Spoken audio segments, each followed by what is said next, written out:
The Pixar Theory. How It Doesn't Work, Part 2. If you haven't watched Part 1, I suggest that you go watch it to be better informed. Okay, last video, I talked about how Cars proves that the Pixar theory doesn't work. But today, I'm going to talk about Monsters, Inc., another favorite of mine. Again, for reference, we'll be using YouTuber's The Super Carlin Brothers Pixar theory. According to their theory, the monsters are evolved humans in Earth's future. If you watch the movie, then you know that the monster's job is to scare kids so that they can harness the power of their scream to power the monster's world. To do that, the monsters have to travel through doors to the human world by via time travel, according to the theory.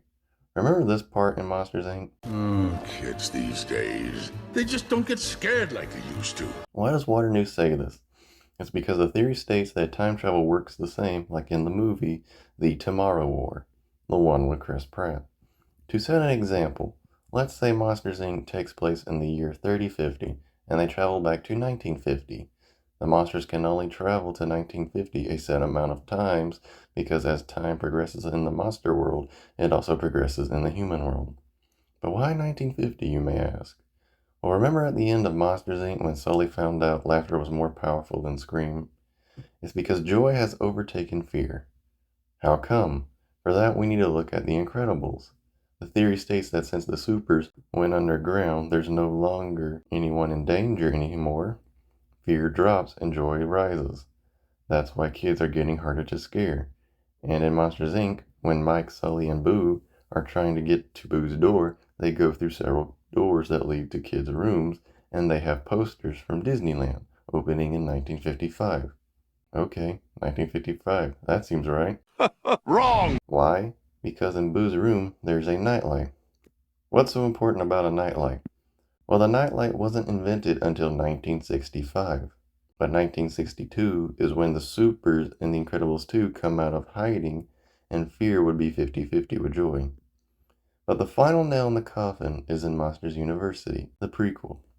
In the scene where Mike and Sully are running from the police officer, they pass their vehicles. What's so important about police cars? Well, they look like Chevy K5 Blazers. The Blazer wasn't introduced until 1969. Look at them again. Not only do they look like Blazers, but they look like Generation 2 Blazers. The Gen 2 Blazer wasn't introduced until 1973. Now look at this shot right here. Look at the grille and headlights.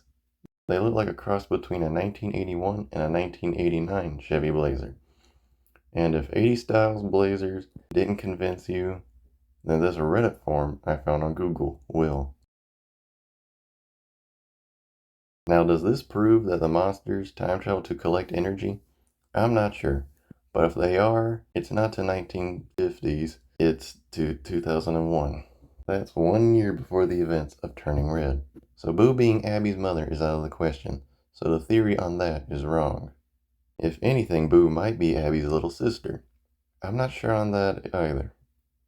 So, did I prove that the monsters are monsters from an alternate dimension and not evolved humans? No.